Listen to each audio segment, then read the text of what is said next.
papel na lang.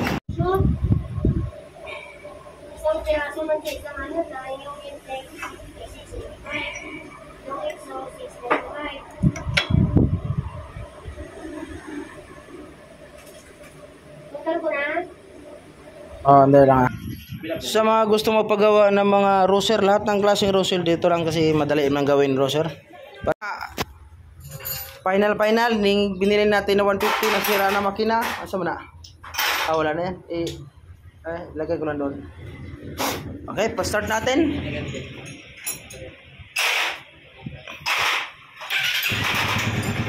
Wow. Ayan, 30. Bagong connecting rod.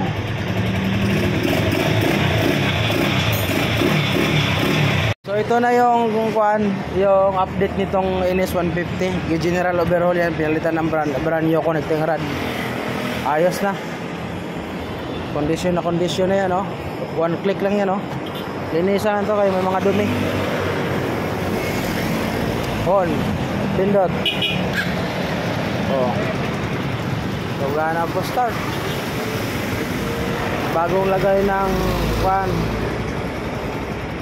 tubeless niya at saka yung tawag nito tire sealant.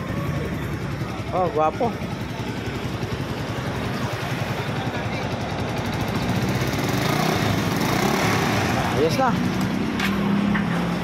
Ayos na.